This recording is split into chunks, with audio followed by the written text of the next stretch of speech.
దేవునికి స్తోత్రం. హల్లెలూయా. దేవుడు మాట్లాడుతున్నప్పుడు మనం వింటున్నామా ఆలకిస్తున్నామని ఒక ప్రశ్న వేస్తున్నాం.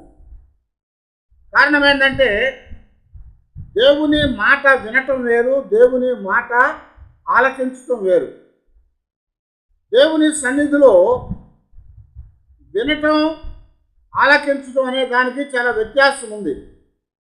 బయట కూడా మనం గమనించినప్పుడు వినటం అంటే ఏంటయ్యా అంటే ఏదైనా ఒక శబ్దము మనం చెవి తీసుకోవటం, లేకపోతే వినపడ్డటువంటి ఆ యొక్క మాట మన చెవిలోనికి వెళ్ళి కర్ణబేరు మీద పడి అది ఏం చేస్తుందంటే మన మెదడికి ఒక సంకేతాన్ని పంపిస్తుంది, ఏదో వినపడిందని. దాంట్లో ఎలాంటి ఎఫెక్ట్, ఒక పని అవసరం లేదు. మనం రోజు మనం కూర్చున్నా కానీ నుంచున్నా కానీ వెళ్తున్నా కానీ అనేకమైన మాటలు వింటూ ఉంటాం. వాటి మీద మనకు ఎలాంటి శ్రద్ధ అనేది ఉండదు. కానీ ఆలకించడం అనేది కొంచెం వేరుగా ఉంటుంది. ఆలకించడం అంటే ఏంటంటే మనము విన్నటువంటి మాట మీద శ్రద్ధ ఉంచుతాం. ఆ వినపడినటువంటి మాటని తీక్షణంగా మనము గ్రహించుతాం. ఒక మాట వినపడ్డప్పుడు ఆ మాట మన చెవిలోనికి వెళ్ళి అది మనకు ఒక ప్రేరణ కలుగు చేస్తుంది. అప్పుడు దానిని మనం గుర్తుంచుకుంటాం. అందుకొరకే ఇక్కడ ఏమంటున్నాడంటే వినటం వల్ల అంత ప్రయోజనం అనేది జరగదు, కానీ ఆలకించడం వలన ఆశీర్వాదం కలుగుద్దని చెప్తున్నాడు దేవుడు. ఎందుకనంటే దేవుని వాక్యములో 1 సమూయేలు గ్రంథం 3వ అధ్యాయం 1వ వచనంలో బాలుడైన సమూయేలు ఏలీ ఎదుట యెహోవాకు పరిచర్య చేయుచూ ఉండెను. ఆ దినములలో యెహోవా వాక్కు ప్రత్యక్షమగుట అరుదు అని ఇక్కడ జ్ఞాపకం చేస్తున్నాడు. ప్రత్యక్షము తరచుగా తటస్థించుట లేదు. గమనించారా? ఆ దినాల్లో ఎలాంటి పరిస్థితి ఉందాయా అంటే దేవుని యొక్క అంటే యెహోవా యొక్క వాక్కు ప్రత్యక్షం అవ్వటము అరుదుగా అయిపోయిందట. ప్రత్యక్షంగా తరచుగా జరగటం అనేది తటస్థించట్లేదు. దేవుడు అంతకుముందు అనేక పర్యాయాలు మాట్లాడుతూ వచ్చాడు. బైబిల్లో ఆది నుంచి కూడా దేవుడు మాట్లాడుతున్నాడు.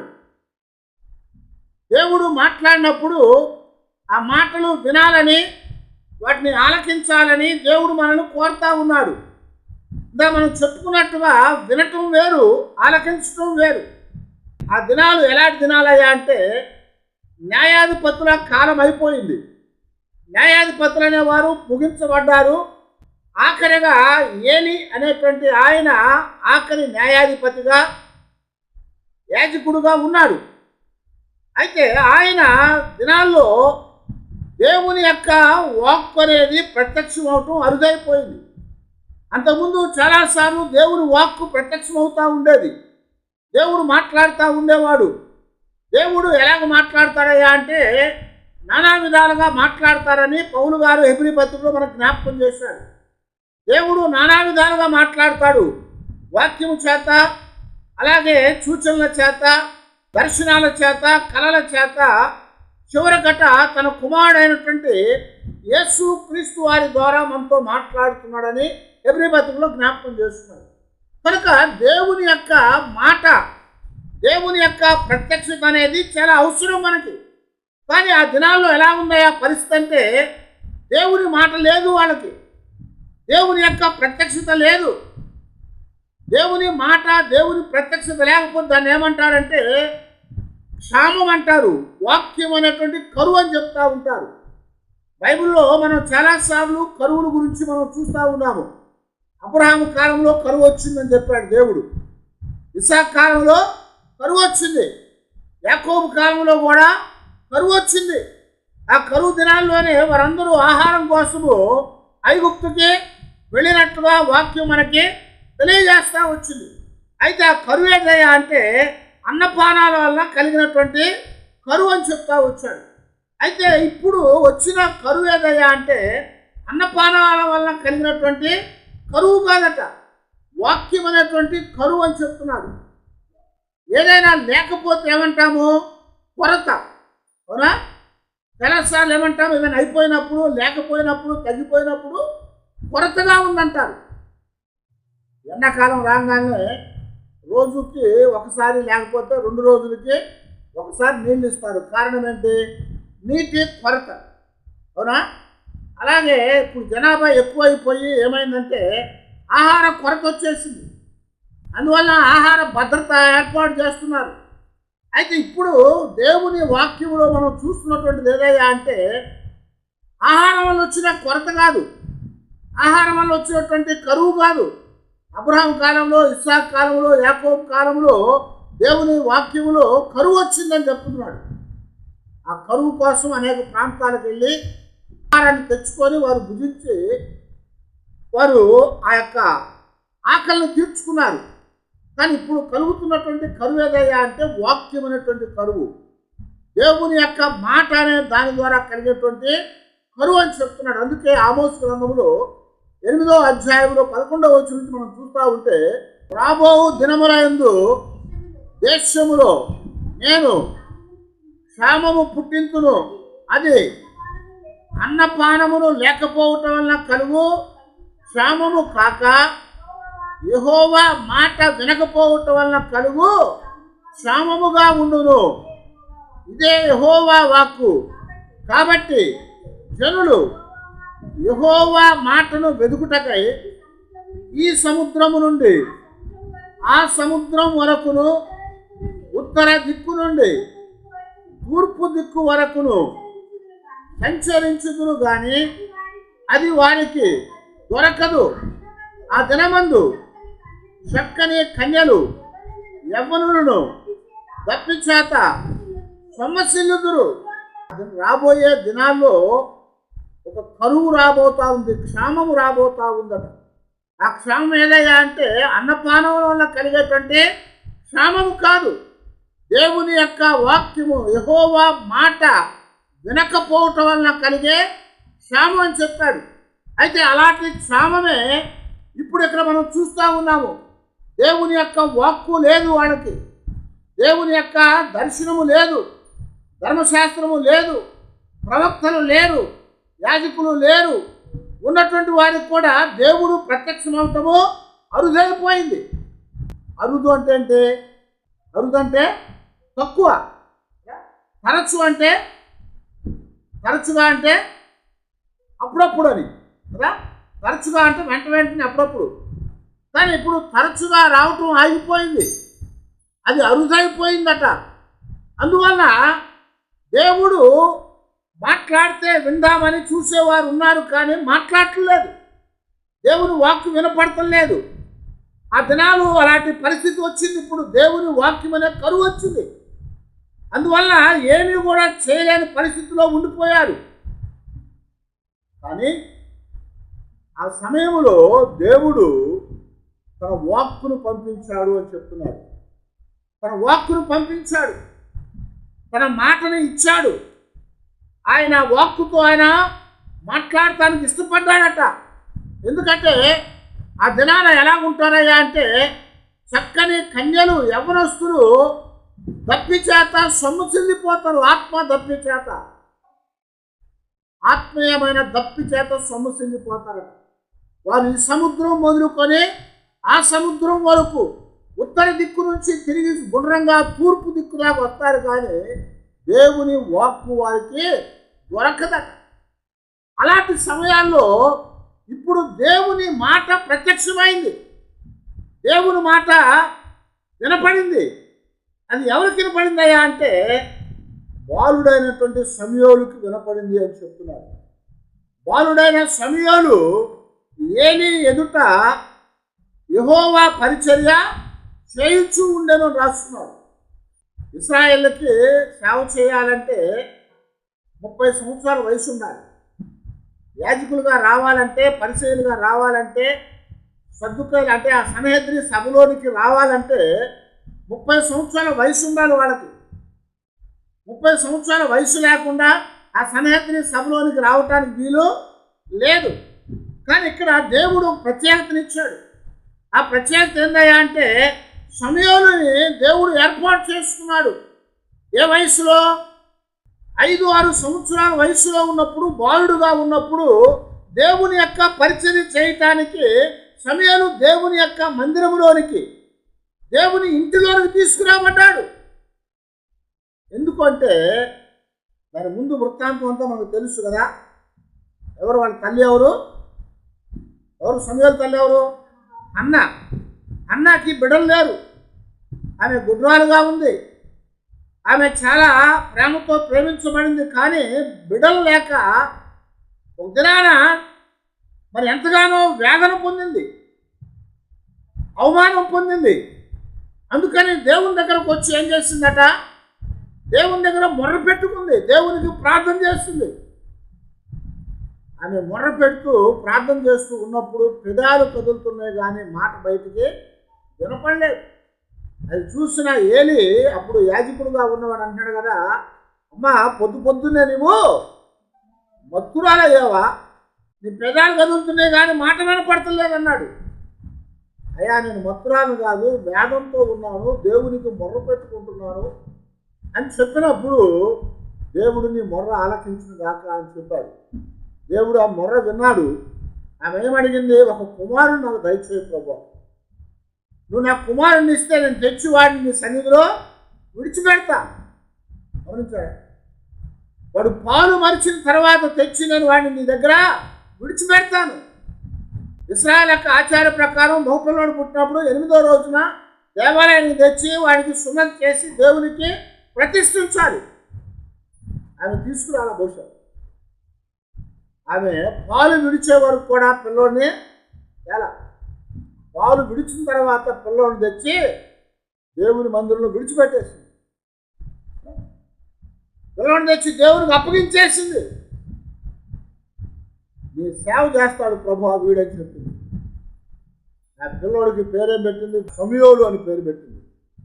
సమూయేలు అంటే అర్థమేంటి తెలుసా? దేవుడు ఆలకించును గాక. సమూయేలు అంటే దేవుడు ఆలకించును గాక. దేవుడు ఆమె మనవిని ఆలకించాడు గనక, ఆమెకు బిడనిచ్చాడు గనక సమూయేలు అనే పేరు పెట్టి తెచ్చి దేవుని దగ్గర విడిచిపెట్టింది. దేవుని దగ్గర విడిచిపెట్టినప్పుడు ఇప్పుడు ఆ బిడ్డ దేవుని మాట ఆలకించాలి. అందుకనే వినటం అనేది వేరు, ఆలకించడం అనేది వేరని చెప్పుకున్నాం. మనం వినేవారంగా ఉంటున్నామా, ఆలకించే వారంగా ఉంటున్నామని దేవుడు మనల్ని అడుగుతున్నాడు. వినేవారంగా ఉంటే ఉపయోగం లేదు, ఆలకించాలి. ఆలకించినప్పుడు ఏమవుతాయా అంటే, ఆలకించడం ద్వారా ఆశీర్వాదం కలుగుద్ది. దేవుడు హన్నా యొక్క ప్రార్థన ఆలకించాడు కాబట్టి హన్నాకి మేలు కలిగింది.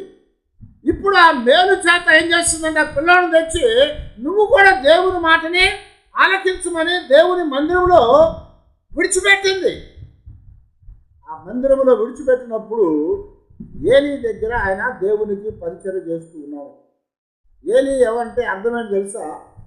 ఏలీ అంటే నా దేవా అని అర్థం. యేసుప్రభు వారు కూడా సిలువలో ఉన్నప్పుడు ఏమన్నాడు? ఏలీ ఏలీ లామా సబక్తాని అని చెప్పారు. ఏలీ అంటే నా దేవా అని అర్థం. సమూయేలు అంటే దేవుడు ఆలకించాడని. ఇప్పుడు నా దేవా అని చెప్పడ్డ ఏలీ దగ్గర దేవుడు ఆలకించాడని చెప్పబడ్డటువంటి ఆ చిన్నపిల్లవాడు వచ్చి దేవునికి పరిచర్య చేస్తున్నాడు. ఏం పరిచర్య చేస్తాడు? చిన్నపిల్లవాడు 5 సంవత్సరాలు పోచాడు, పాలు విడిచాడు. పాలు విడవగానే వాడికి ఒక అంగీ గుర్తించింది తల్లి. ఆ అంగీ తొడిగి తీసుకుని వచ్చి ముద్దుగా దేవుని సన్నిధిలో విడిచిపెట్టేసింది. చిన్నపిల్లవాడు, వాడి పనులు వాళ్ళు కూడా చేసుకోలేరు. 5 సంవత్సరాలు 6 సంవత్సరాలు అంటే వాళ్ళ పనులు వాళ్ళు చేసుకోలేరు, వాళ్ళకి తల్లి చేయాలి. కానీ ఇప్పుడు ఆ పిల్లవాడు ఇప్పుడు ఏం చేస్తున్నాడు తెలుసా? దేవునికి పరిచర్య చేస్తున్నాడు. ఏలీ ఎదుట ఏలీ ఏం చెప్తే ఆ పని చేస్తూ ఉన్నాడు. అయితే ఆ పిల్లవాడికి ఇప్పుడు దేవుని వాక్కు ప్రత్యక్షమైంది. ఆ దినాలు ఎలా ఉన్నాయని చెప్పాడు దేవుడు. దేవుని వాక్కు ప్రత్యక్షమవుట అరుదు, ప్రత్యక్షము తరచుగా తటస్థించట్లేదు. కానీ ఆ రోజున దేవుని వాక్కు ప్రత్యక్షమైంది. దేవుని యొక్క ప్రత్యక్షత తటస్థించింది. దేనికయ్యా అంటే దేవుని ఆశీర్వాదాన్ని ఇవ్వటానికి, జరగబోయే సంగతులు తెలియచేయటానికి దేవుని ప్రత్యక్షత అక్కడ వచ్చిందని చెప్తున్నారు. ఆ ప్రత్యక్షత వచ్చినప్పుడు, వాక్కు వచ్చినప్పుడు ఏం చేసిందంటే, ఈ సమయాలు మరి పిల్లవాడుగా ఉన్నటువంటి వాడు పండుకున్నాడట. చూడండి, అక్కడ 2వ వచనం మనం చూస్తూ ఉంటే, ఆ కాలమందు ఏలీ కన్నులు మందదృష్టి గలవైనందున అతడు చూడలేక తన స్థలమందు పండుకొని ఉండగాను దేవుని మందసమున్న యెహోవా మందిరములో దీపము ఆరిపోక మునుపు సమూయేలు పండుకొని ఉండగా అంటున్నాడు. ఎప్పుడట? దేవుని మందిరములో దీపము ఆరిపోక మునుపు. దీపం ఆరిపోయిందంటే చీకటి అయిపోద్ది. చీకటి అయిందంటే ఎవరు కూడా కూర్చున్న కాడ నుంచి లెగిసి ఏమీ చేయలేరు. కాబట్టి ఇప్పుడు పరిస్థితులు ఎట్లా ఉన్నాయంటే, దీపము ఆరిపోయేటువంటి పరిస్థితి వచ్చింది. ఇప్పుడు దేవుని వాక్కు ప్రత్యక్షత లేదు, దేవుని ప్రత్యక్షత తటస్థించటం లేదు, దేవుని మాట వినటానికి ఎవరికి కూడా వినపట్టం లేదు. దీపం ఆరిపోయేటువంటి సమయం అది. ఆ సమయంలో దేవుడు సమూయేలుకి ప్రత్యక్షమయ్యాడు. దేవుని వాక్కు సమూయేలుని పిలిచింది. ఇక్కడ దీపము ఆరిపోక మునిపే మనం దేవుని మాటలు వినాలి. అందుకనే జ్ఞాని అయిన సొలొమోను ప్రసంగిలో 12వ అధ్యాయంలో 1వ వచనంలో చెప్తా ఉంటాడు, దినములు రాకముందే ఇప్పుడు వీటి యందు నాకు సంతోషము లేదు అని నువ్వు చెప్పు.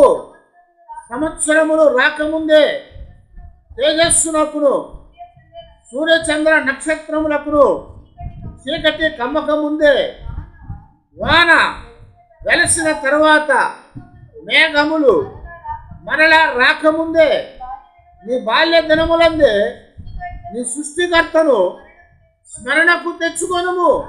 నీ బాల్య దినములందే నీ సృష్టికర్తను నీవు స్మరణకు తెచ్చుకోమని చెప్తున్నాడు దేవుడు.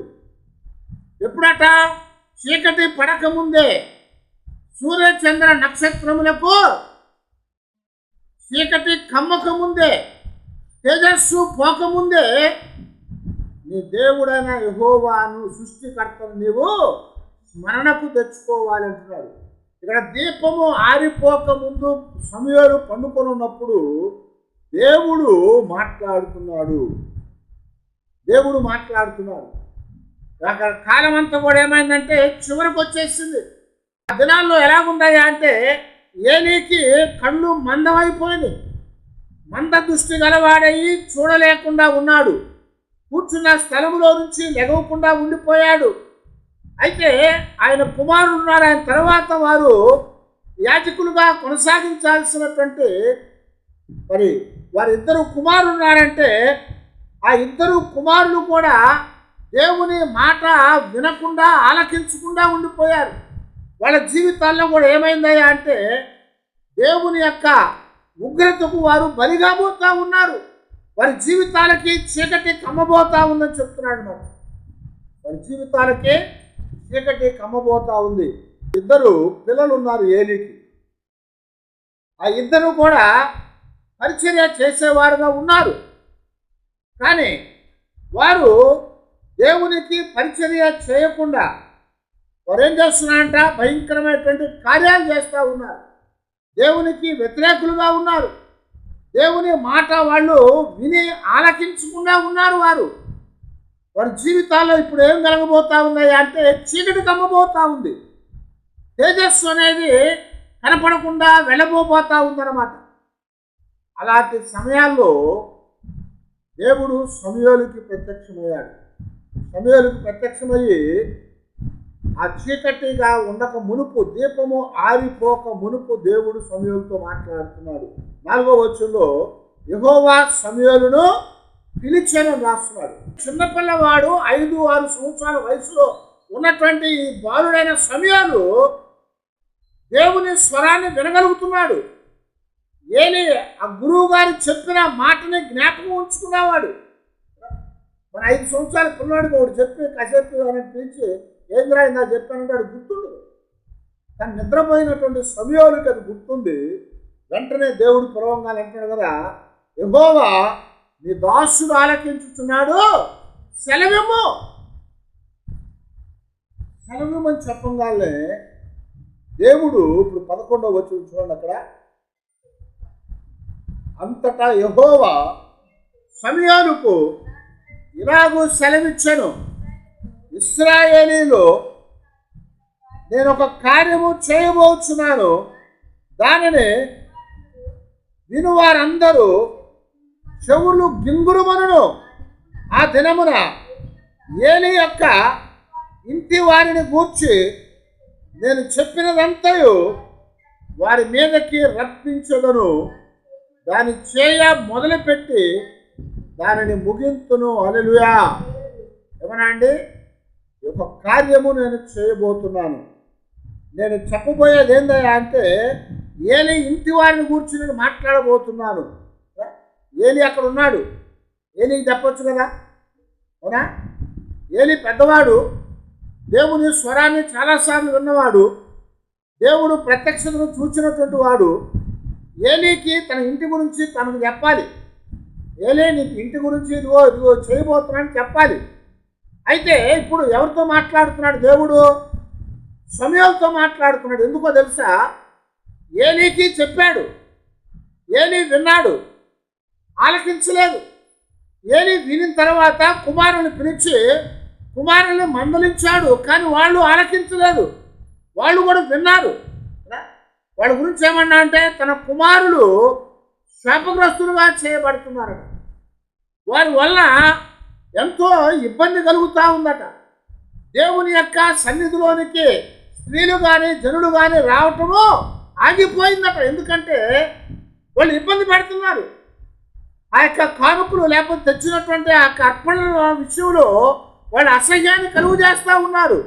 అందువలన దేవుని సన్నిధిలోనికి జనులు రావటం ఆగిపోయింది, తగ్గిపోయింది.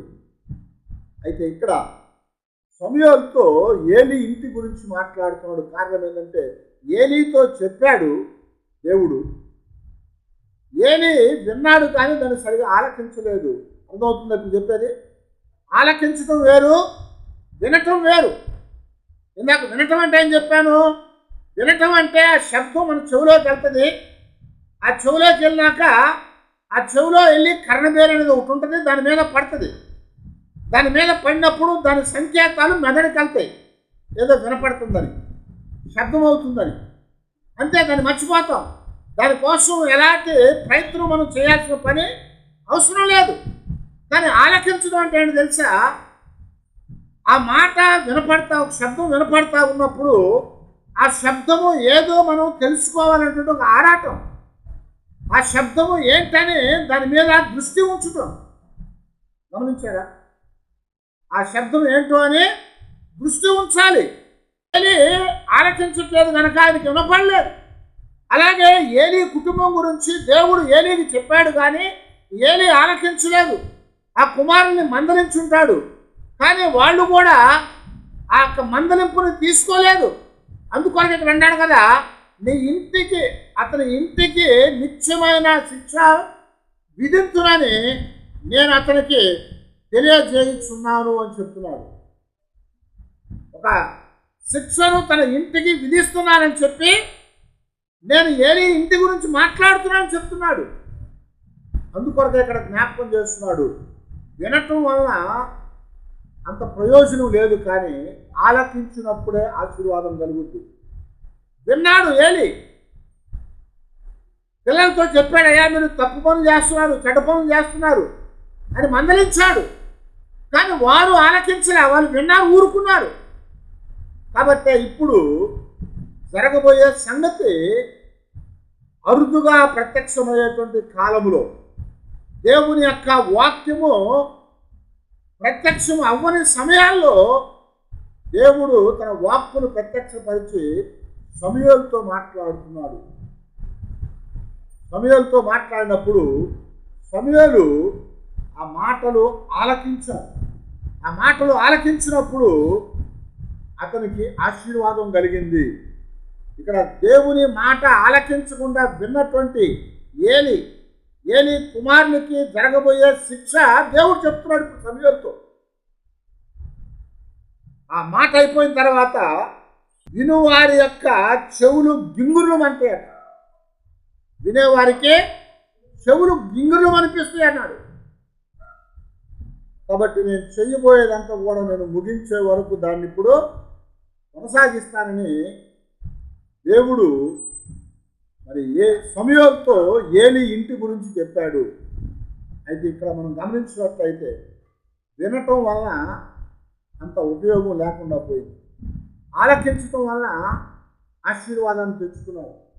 ఇప్పుడు ఏలి మందగిల్లిపోయాడు, కనులు మందమైపోయినాయి, చెవులు మందమైపోయినాయి, దేవుణ్ణి చూడలేకపోతున్నాడు, దేవుని స్వరాన్ని వినలేకపోతున్నాడు. కానీ 5 సంవత్సరాల పిల్లవాడైనటువంటి సమూయేలుకి దేవుడు ప్రత్యక్షమయ్యాడు.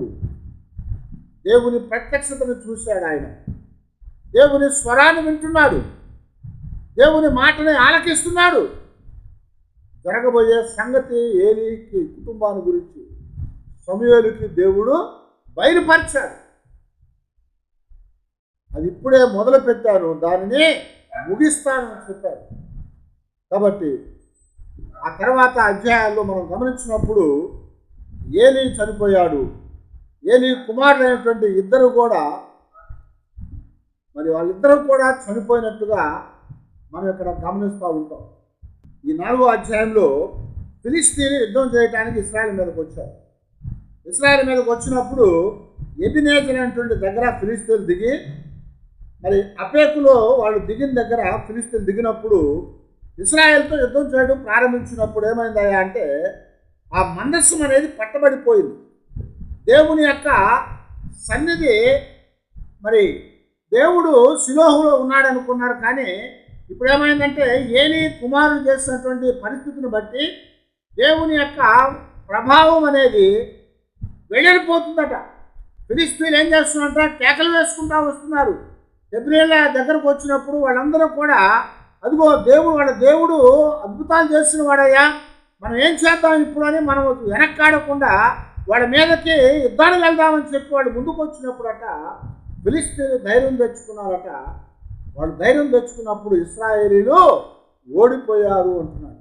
ఇశ్రాయేలీలు ఓడిపోయి తమ డేరాలకు పరిగెత్తి వచ్చింది. అప్పుడు అత్యధికమైన వధ జరిగాను.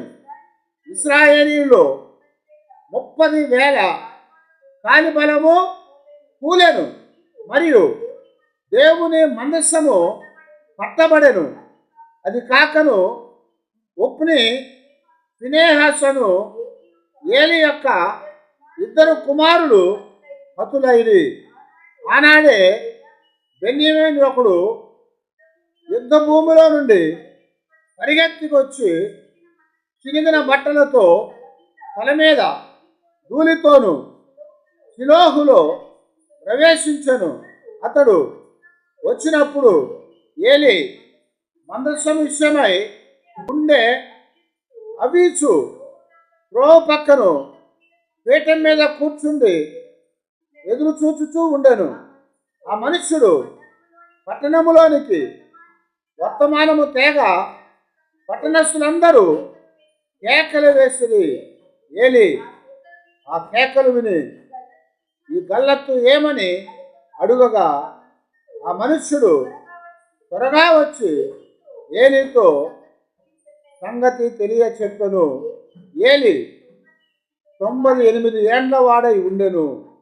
అతనికి దృష్టి మందగిలినందున అతని కళ్ళు కానరాకుండెను. ఆ మనుష్యుడు యుద్ధములో నుండి వచ్చిన వాడను నేను యుద్ధములో నుండి పరిగెత్తి వచ్చినని ఏలీతో అనగా అతడు, నాయనా అక్కడ ఏమి జరిగినది అని అడిగాను. అందుకు అతడు, ఇశ్రాయేలీయులు ఫిలిష్తీయుల ముందర నిలువలేక పారిపోయిరి, జనులలో అనేకులు హతులైరి. ఒప్ని ఫినెహాసు అను నీ 2 కుమారులు మృతులైరి, మరియు దేవుని మందస్సము పట్టబడినని అతనితో చెప్పను. దేవుని మందస్సము మాట అతడు పలుకుగానే ఏలి ద్వారము దగ్గర ఉన్న పీఠం మీద నుండి వెనుకకు పడి మెడ విరిగి చనిపోయాను. గమనించారా? దేవుడు చెప్పినటువంటి మాట ఇదే సమూయేలుతో. ఏలి ఇంటి కూర్చున్న విషయం నేను జరిగించబోతున్నాను, అది మొదలుపెట్టాను, దానిని నేను ముగించబోతాను. కారణం ఏంటంటే నా మాట వారు విన్నారు కానీ ఆలకించలేదు. దేవుని మాట ఆలకించకపోవటం వల్ల నష్టం కలిగింది. ఇప్పుడు ఏలి కనులు మందమైపోయినాయి, వృద్ధుడైపోయాడు, చెవులు మందమైపోయినాయి, దేవుని స్వరాన్ని వినలేని పరిస్థితిలోనికి వెళ్ళిపోయాడు. ఇప్పుడు ఏమైందంటే యుద్ధములో ఫిలిష్తీయుల ఎదుట ఇశ్రాయేలు నిలబడలేక వారు పారిపోయారు. మందస్సము పట్టబడింది. మందస్సాన్ని ఫిలిష్తీయులు తీసుకొని వెళ్ళిపోయారు. ఆ మాట విన్నప్పుడు నీ కుమారులు ఒప్పుని ఫినెహాసు చనిపోయారయ్యా అని చెప్పగానే ఏలి కూడా పీఠం దగ్గర కూర్చున్నటువంటి వాడు వెనకకు పడి మెడ విరిగి చనిపోయాను అన్నారు. వినటం వల్ల ఉపయోగం అంత ఎక్కువ లేదు. ఆలకించినప్పుడే ఉపయోగం అవుతుంది, ఆలకించినప్పుడే ఆశీర్వాదం కలుగుతుంది. ఏలి కుమారులు వినలేదు, ఆలకించలేదు సరిగా, వారి జీవితాలకి నష్టాన్ని తెచ్చుకున్నారు. సమూయేలుతో దేవుడు మాట్లాడాడు, సమూయేలు ఆలకించాడు. సమూయేలు ఆలకించిన తర్వాత చిన్నపిల్లవాడుగా ఉన్నటువంటి వాడే ఏలి చనిపోయిన తర్వాత సుమారుగా 5, 6 లేదా 7 సంవత్సరాల వయసులో ఉన్నటువంటి వాడు అక్కడి నుంచి ఆయన దేవుని యొక్క యాజకుడుగా, ప్రవక్తగా నడిపించబడ్డట్టుగా మనం దేవుని వాక్యంలో మనం గమనిస్తున్నాం. అందుకొరకే దేవుని మాట ఆలకించినట్లయితే ఆశీర్వాదం, దేవుని మాట ఆలకించకపోతే శాపం కలుగుతుంది, దేవుని మాట ఆలకించకపోతే నష్టం కలుగుతుంది. ఏలి వినలేదు, ఏలి ఆలకించలేదు, ఏలి కుమారులు ఆలకించలేదు కనుక వారి జీవితాల్లో నష్టాన్ని చవిచూచారు. అయితే సమూయేలు దేవుని మాటను ఆలకించడం ద్వారా ఆయన ఆశీర్వాదం పొందాడు. సమూయేలు గురించి దేవుడు మాట్లాడుతుంటున్నాడు కదా. అదిగో 3వ అధ్యాయంలో 19వ వచనం మనం చూసిన 19వ వచనంలో సమూయేలు పెద్దవాడు కాగా యెహోవా అతనికి తోడై ఉన్నందున అతని మాటలలో ఏదీ తప్పిపోలేదు. కాబట్టి సమూయేలు యెహోవాకు ప్రవక్తగా స్థిరపడిను అని దాను మొదలుకొని బెయేర్షెబా వరకు ఇశ్రాయేలీయులందరూ తెలుసుకొనిరి. మరియు షిలోహులో యెహోవా మరల దర్శనమిచ్చుచూ ఉండెను. షిలోహులో యెహోవా తన వాక్కు చేత సమూయేలునకు ప్రత్యక్షమగుతూ వచ్చెను. సమూయేలు మాట ఇశ్రాయేలందరిలో వెల్లడి ఆయను. హల్లెలూయా. సమూయేలు పెద్దవాడు కాగా దేవుడు అతనికి తోడై ఉన్నందున అతని మాటలలో ఏది కూడా తప్పిపోలేదు అని చెప్తున్నారు. సమూయేలు మాటల్లో ఏది తప్పిపోలేదట. అక్కడ నుంచట దేవుడు సమూయేలుకు ప్రత్యక్షమవుతూ వచ్చాడు. అప్పటి నుంచి సమూయేలుకి ఆయన వాక్కును అందించడం వచ్చాడు. అక్కడి నుంచి షిలోహులో ఆయన దర్శనాన్ని ఇచ్చాడట. ఇప్పుడు దాకా ఏమైంది? దర్శనం లేదు, వాక్కు లేదు, ప్రవచనం లేదు, దేవుని యొక్క సన్నిధి లేకుండా పోయింది. కానీ దేవుని మాట ఆలకించడం ద్వారా సమూయేలుకి ఇప్పుడు ప్రత్యక్షత వచ్చింది, దేవుని వాక్కు వచ్చింది, దేవుని ఆశీర్వాదం వచ్చింది, దేవుని దర్శనం వచ్చింది. ఆలకించకుండా పోయిన ఏలి కుమారులు మరి గొప్ప నాశనాన్ని చవిచూచారు. అందుకొరకే మనం వినే వారంగా ఉండకుండా ఆలకించే వారంగా మనం ఉండాలని దేవుడు కోరుతున్నాడు. సమూయేలులాగా మనం ఆలకించాలి. ఆ మాటలు ఆలకించినప్పుడు ఆశీర్వాదాన్ని తీసుకున్నాం. దేవుని మాటను ఆలకించకపోతే ప్రభావాన్ని పోగొట్టుకునే వారంగా ఉంటాము. ఇలా కాకుండా దేవుని యొక్క ఆశీర్వాదాలతో నింపబడి ముందుకు నడిపించబడేటట్లుగా దేవుని సన్నిధిలో, దేవా నీ స్వరాన్ని వినటానికి మాకు సహాయం చేయను. నీ యొక్క మాటను ఆలకించడానికి, నిన్ను వెంబడించడానికి మాకు సహాయం చేయ ప్రభు అని దేవుని సన్నిధిలో ప్రార్థన చేద్దాం. సమయానికి ఇచ్చినట్టుగా మాకు కూడా నువ్వు దయచేయి ప్రభు అని దేవుని దగ్గర మొర్ర పెట్టుకున్నాం. అలాంటి కృప దేవుడు మనకు కూడా అనుగ్రహించి సమయాలతో మాట్లాడినట్టు మనతో మాట్లాడాలి.